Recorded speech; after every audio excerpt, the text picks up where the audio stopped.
Hey, what's up, YouTube? My name is Amos, like famous Amos Cookies. I'm from Oakland, and I live currently in the LA area, specifically in Long Beach. Just kind of talking, been down here for like 3.5 years.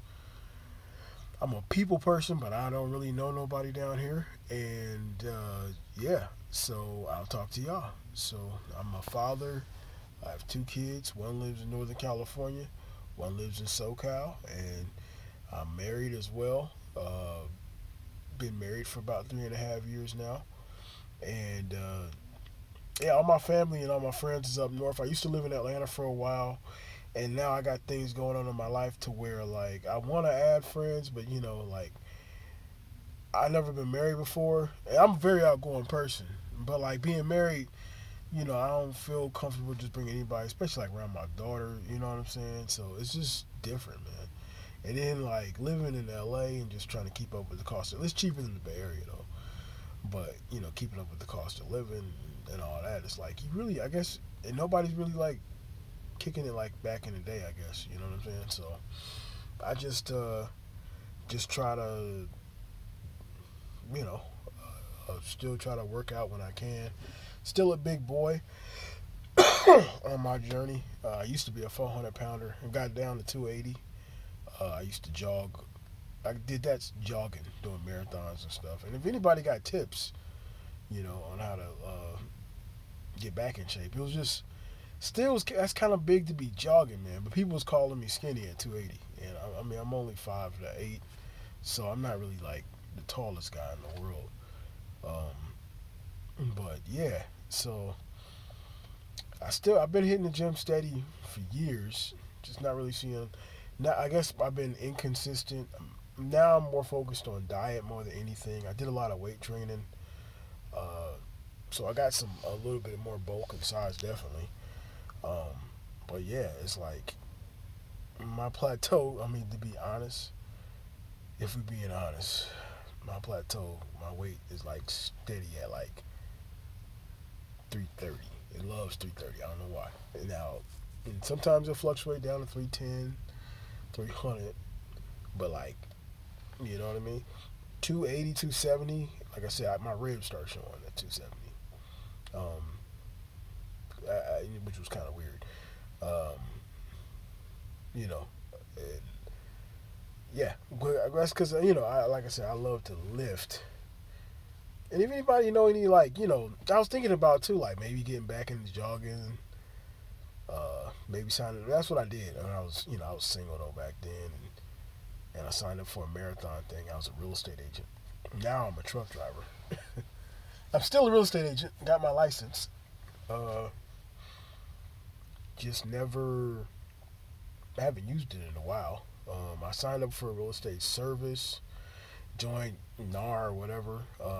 But then like trucking got busy, so I'm back in that. But I do plan on backsliding back in because I love real estate. Like I love the lifestyle. Back in the day, people was like you was hecka young.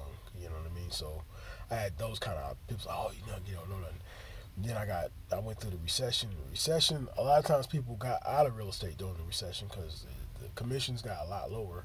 A lot of old folks was like, man, I'm retiring. And I made the most money in real estate of my life around the recession. It was like crazy opportunity. And that's what happens, when the market goes up and market goes down. Like the money just doesn't evaporate. It goes in different places. And it's just there's typically a reallocation of things, of where the money goes, of economics and how we do business, and then when the economy actually started getting better is when I kind of got out because it was like I was used to it being bad. I was with a broker; he was getting 100 listings a month, and that made me focus really on. It showed me my advice if you jump into being real estate. Like I looked up the history of it, and like I didn't know, being dumb, I didn't I didn't know like real estate it back in the day before Ronald Reagan, it was only a buyer's market. Like, I mean, it was only not buyers. There was only listing agents and sellers. There was no such thing as a buyer's agent. And being a buyer's agent, it's not that fun. I mean, it's cool. Like I love the personality part. It's great because I like to talk to people, all that. But they can leave you at a drop of a hat, and you have to really take control of things. And some people don't like that, and the ones that don't, you still gotta kind of flex.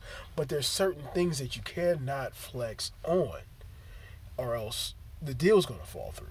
And every time I flexed, the deals fell through. Well, that's what I learned out when I was a young man.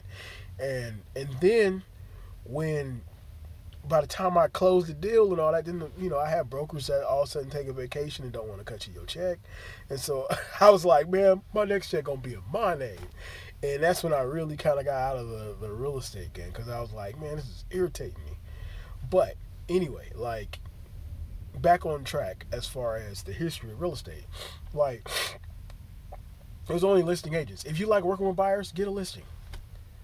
You know, because you get all the buyers in the world. They're gonna, and then wherever you want to sell them, you just are even that where you ever have that listing. Know every listing in that neighborhood. You know what I mean?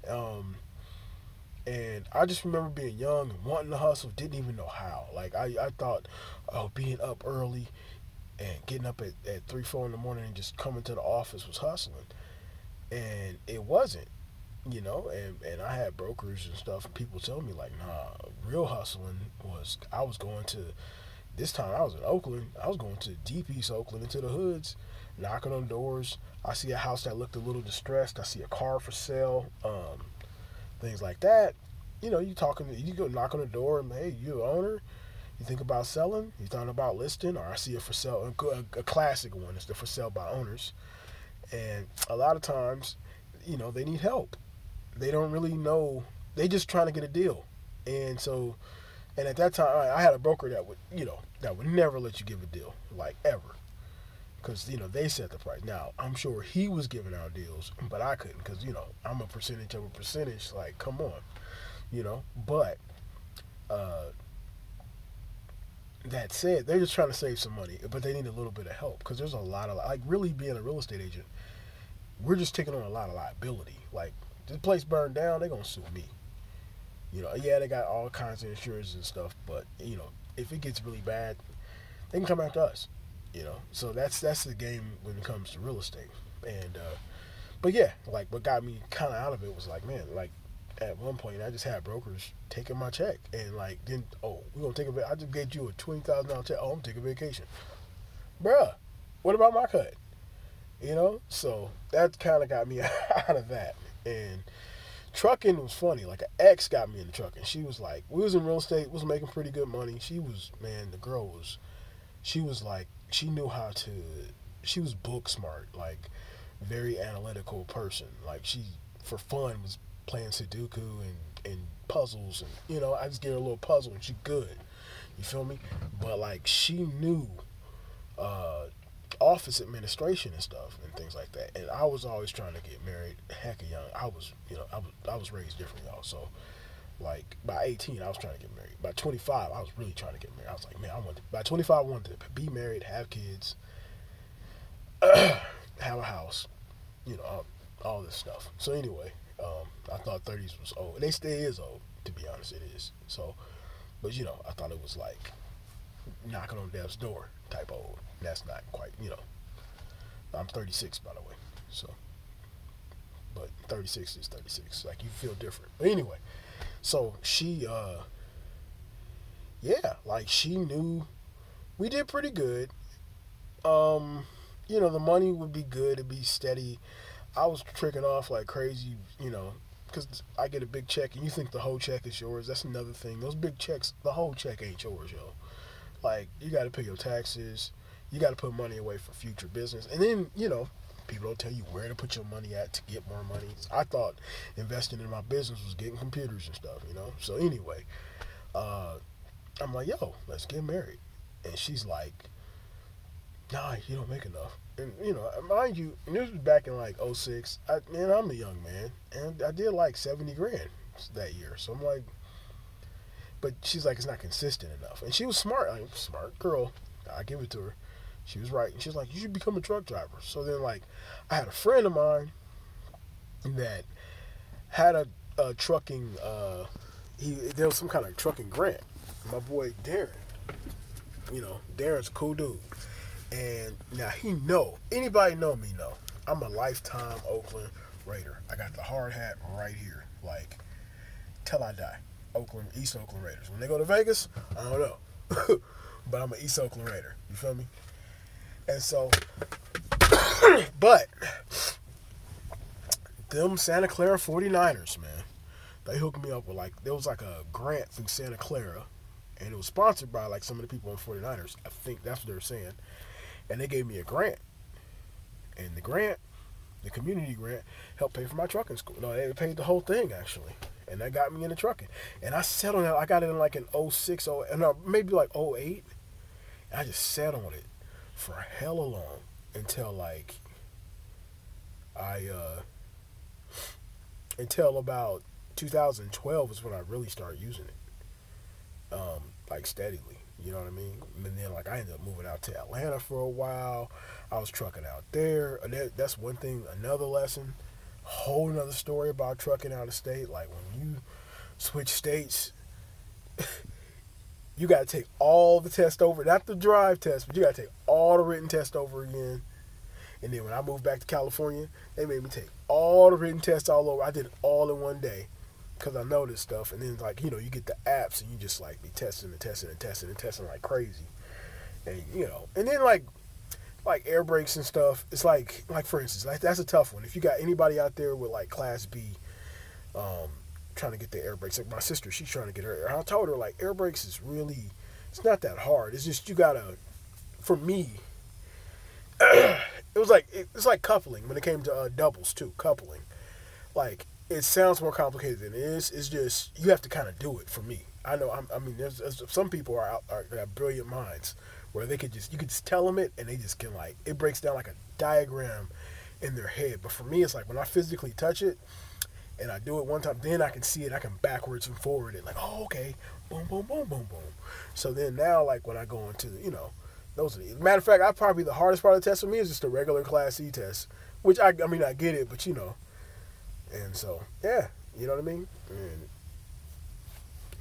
And California DMV is crazy. Like okay, like in Long Beach, I don't know anybody else live in Long Beach. Like I live by the traffic circle, which is like 8 blocks from the beach. Cool little little apartment. Tell me why there's a traffic circle, big old European style traffic. This traffic circle is huge. Like, like I'm sure you could do like a race around this thing. And it's like, that's cool, it's beautiful. Like, but like the problem is it's not in the DMV book. Like they don't teach people how to drive around traffic circles. And honestly, being a dumb American, I thought it was hell. I was like, why the hell we got a traffic circle?